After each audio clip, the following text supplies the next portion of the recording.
In Colombia, where Santiago Pope Garcia works as a private military advisor helping local police fight drug cartels. These aren't normal police operations. Pope is hunting some of the most dangerous criminals in South America. During one mission, his informant Giovanna pulls him aside with an offer. She's been gathering intelligence on Gabriel Martin Lorea, one of the region's most brutal drug lords. Giovanna knows where Lorea lives, and more importantly, she knows he keeps approximately $75 million in cash hidden in his jungle compound. But there's a price for this information. She wants Pope to smuggle her and her brother out of Colombia. They're in danger, trapped in Lorea's world, and she's willing to trade everything she knows for a chance at freedom. Pope stares at her, calculating $75 million. That's more money than he'll ever see in his lifetime working for governments that barely pay him enough to survive. He's risking his life daily for people who don't appreciate him, chasing criminals while bureaucrats take credit. An idea forms in his mind, a dangerous, illegal, but incredibly tempting idea. What if he doesn't report this to his employers? What if he assembles his own team and takes that money for himself? Pope travels to Florida to recruit his old Delta Force teammates, men he served with in the most dangerous operations imaginable. These aren't just soldiers, they're brothers forged in combat. First, there's Tom Redfly Davis, who's struggling as a realtor, barely making enough to support his ex-wife and daughters. The military used to mean something to Redfly. Now he's showing houses to people who don't respect him, fighting to make child support payments, and watching his life fall apart. When Pope approaches him, Redfly was hesitant, but gave in. Next is William Ironhead Miller, who works as a motivational speaker, sharing his personal experience to people who will never understand what he's been through. His younger brother, Benny, fights in MMA matches, taking punches for small purses, his military skills utilized in a cage. And finally, there's Francisco Catfish Morales, a pilot who's lost his commercial license due to violations and now struggles to support his family. Pope presents them with what sounds like a legitimate government operation, surveillance on a high-value target in South America. But as he lays out the details, the real plan emerges. This isn't a government job. This is a heist. $75 million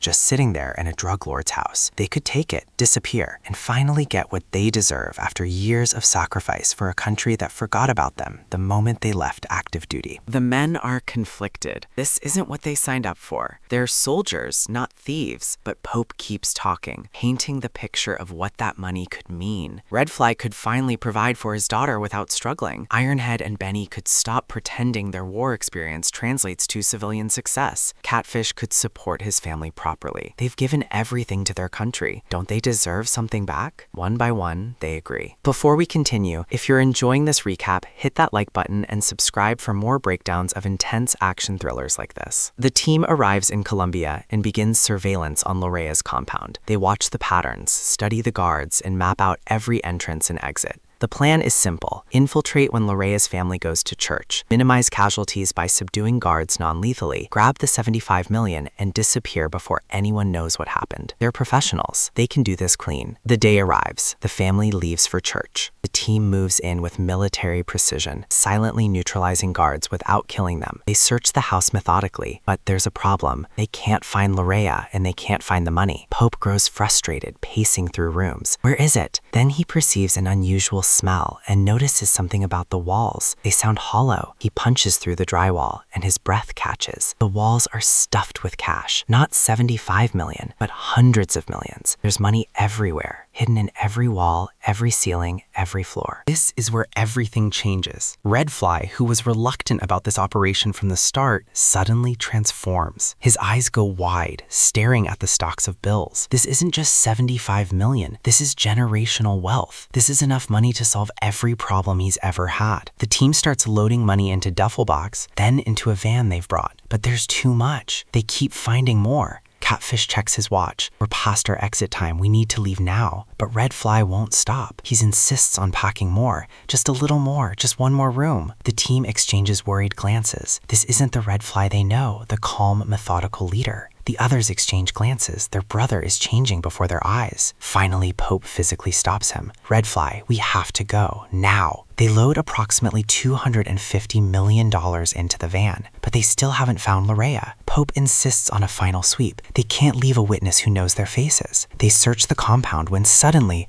Lorea appears from a hidden vault, armed and firing. He hits Ironhead in the shoulder before Pope puts 3 rounds in Lorea's chest. The drug lord falls, dead. But they're not done. Lorea's family guards return early. The clean operation becomes a bloodbath. The team eliminates the guards in an intense firefight, and they burn down the compound to destroy evidence and speed away with the money, leaving Lorea's traumatized family behind. They rendezvous with Giovanna and her brother at an airfield where Ironhead's contact has provided them with a Russian Mi-8 helicopter. The plan is to fly to the coast of Peru, where a boat will take them to safety. Catfish examines the helicopter and does quick calculations in his head. He's been flying for 20 years, and he knows aircraft weight limits intimately. This is too much weight, he says quietly. With all this money, we won't have enough power to clear the Andes Mountains. We need to leave some behind. Redfly convinces him, you can make it work. Reluctantly, Catfish agrees to try. They're committed now. Don't forget to turn on notifications so you never miss intense recaps like this. Before they take off, they drop Giovanna and her brother at the border, but Redfly suddenly stops Giovanna. What do you know about us? What did Pope tell you? His eyes are wild.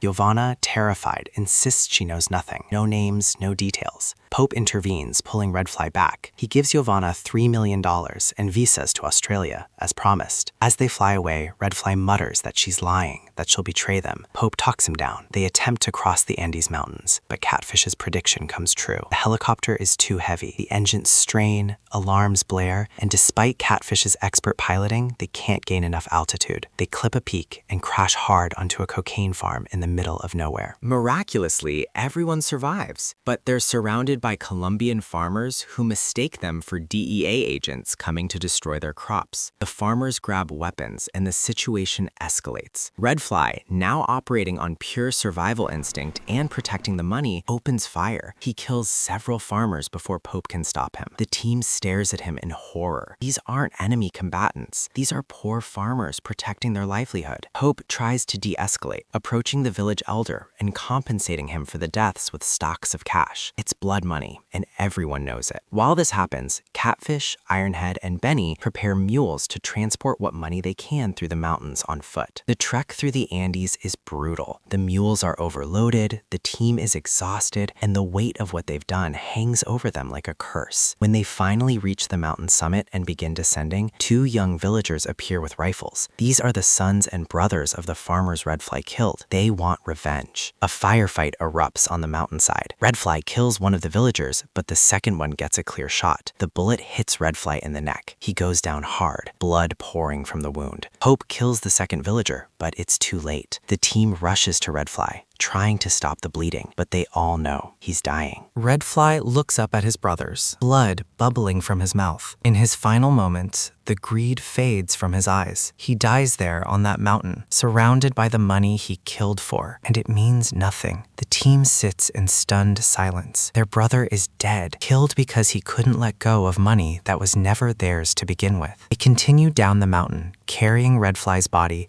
and as much money as they can fit in their packs. Benny scouts ahead and reports that the getaway boat is still waiting, but there's a problem. The coastal town is crawling with remnants of Lorea's organization. They're looking for whoever killed their boss. The team makes a devastating decision. They can't carry all the money and Redfly's body and fight their way through a small army. They dump the bulk of the money into a ravine, tens of millions of dollars disappearing into the jungle. They keep only what fits in their tactical packs. Carrying Redfly's body, they attempt to move quietly through the town, but they're spotted. What follows is an intense chase. Cars, motorcycles, bullets flying. The team fights with everything they have, using every skill learned over decades of combat. They make it to the boat by the narrowest margin, loading Redfly's body aboard as bullets pepper the water around them. Back home, they count what they managed to keep. After splitting it among the team and Redfly's estate, each person nets approximately $1.1 million.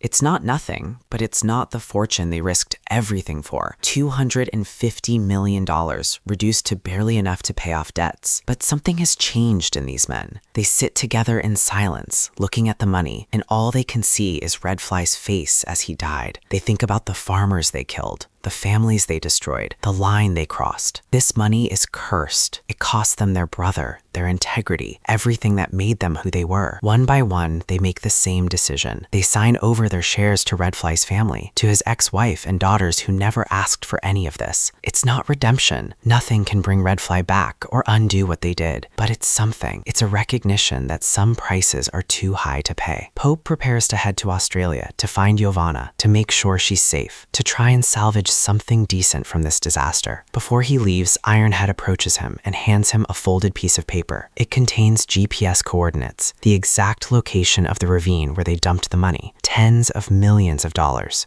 just sitting there in the jungle, waiting. The money is there. They know where it is. They could go back, but they also know what that money costs. Pope folds the paper and puts it in his pocket. The movie ends with him walking away, the coordinates burning a hole in his pocket, the temptation never quite dying. The heist is over, but the weight of what they did will follow them forever. So here's the question I want you to carry out of this. When Ironhead handed Pope those coordinates at the end, what do you think Pope does with them? Does he go back? Does he leave them in his pocket and walk away? Or does he pass them to someone else and start the whole weight limit conversation over again? Tell me in the comments. I read every single one, and I genuinely want to know where you land. If this breakdown reached somewhere real, hit the like button. Let's push this one to 5,000. And if this is your first time on this channel, subscribe now. Every week we go deeper into the films that carry something true underneath the surface. You don't want to miss what's coming next. I'll see you in the next one.